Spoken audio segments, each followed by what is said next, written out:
watching. Local coverage you can count on. This is WANE 15 News. Nightcast at 11. Guilty on all 5 counts. That is the verdict a jury handed down this evening against an Indiana woman in the bus stop deaths of 3 children. Last October, Alyssa Shepard passed a stopped school bus in Rochester, hitting 4 children. 3 of those children died. Jurors found Shepard guilty of 3 felony counts of reckless homicide, 1 count of criminal recklessness resulting in serious bodily injury, and a misdemeanor for passing a school bus when the stop arm was extended, resulting in injury. The parents say guilty was the right decision. My daughter was 9.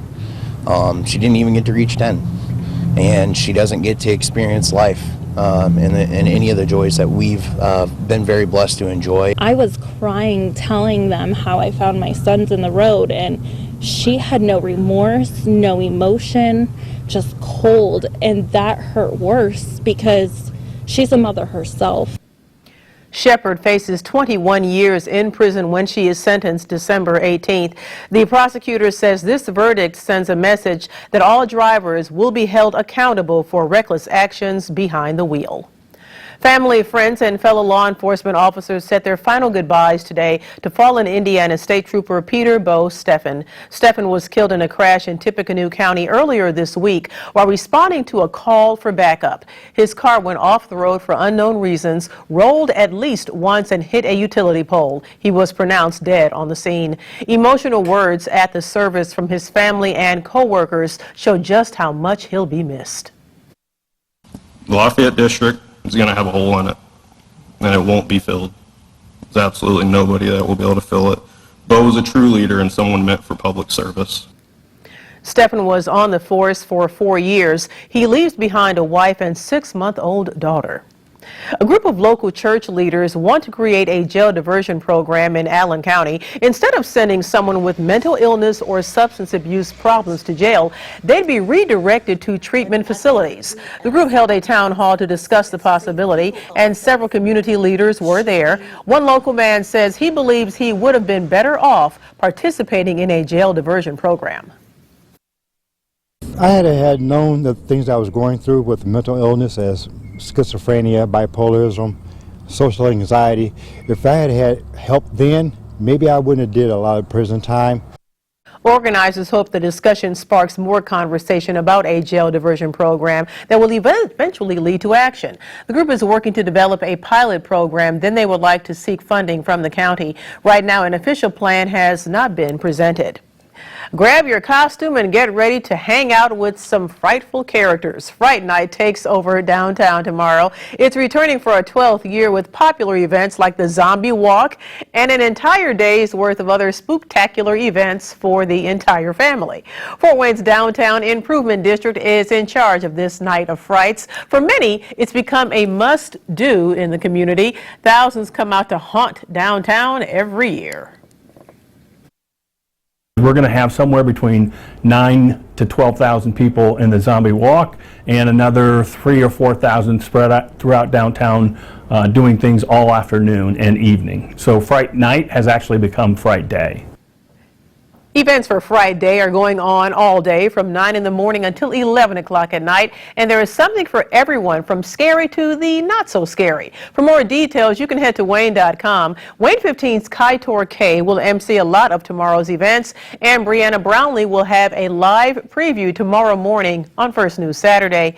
And if you would like to battle it out with zombies instead of walking around with them, try out Zombie Ops. It is the only interactive laser tag Halloween attraction in the area.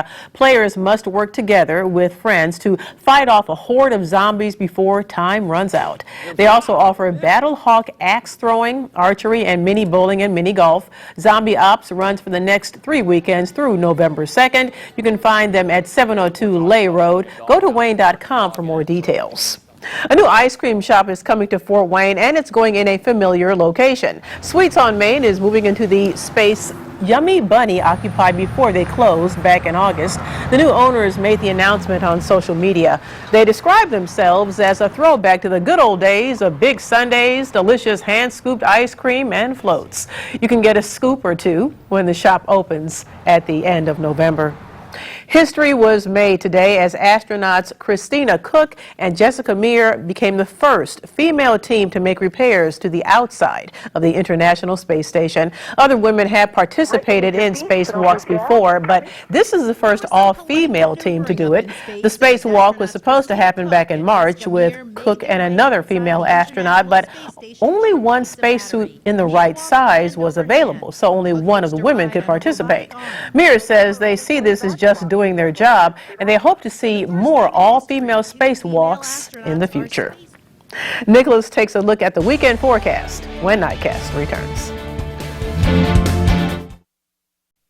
Local coverage you can count on continues with Chief Meteorologist Nicholas Ferreri's live Doppler 15 Fury forecast. We have had some cool days this week, but the weekend offers warmer temperatures and some sunshine too. By the time we get to Monday, things change. The clouds roll back in full force, and we're going to have periods of rain pretty much all throughout the day.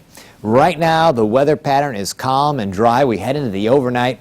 Basically clear, just a few stray clouds out there, and things are getting colder and colder. It's 41 in Fort Wayne and Auburn, 40 in Columbia City, 43 in Van Wert, and 42 in Hartford City. By morning, we're going to see this clear sky continue. Temperatures will be dropping into the upper 30s. 37 our lowest temperature in Fort Wayne. Then for the morning, pretty much unlimited sunshine across the area. During the afternoon, a few clouds scatter in, but still some sunshine to be seen. High temperatures tomorrow rise into the mid-60s, and when that zombie walk starts at 5:30, our temperature will be at 66. At 6 o'clock, we're down just 1 degree to 65. Low 60s at 7. By 8, we fall into the upties, but no rain worries. Wind's not a problem at all tomorrow, so really a good day for any outdoor events you have on your agenda. On Sunday, temperatures rise to 70, a few additional clouds in the sky, but it's not until Monday that things get gray and gloomy with that rain chance. 69 on Monday. On Tuesday, 62. Wednesday, 58. Thursday, 66. Friday, some rain, 55. Saturday, 48. Sunday, 57. On Monday, 53. That's your forecast. Have a good weekend, and stay tuned because we have the best in high school sports action coming up with Andy. We're the Homestead Ball Boys! We want the victory bell! Highlight Zone is next.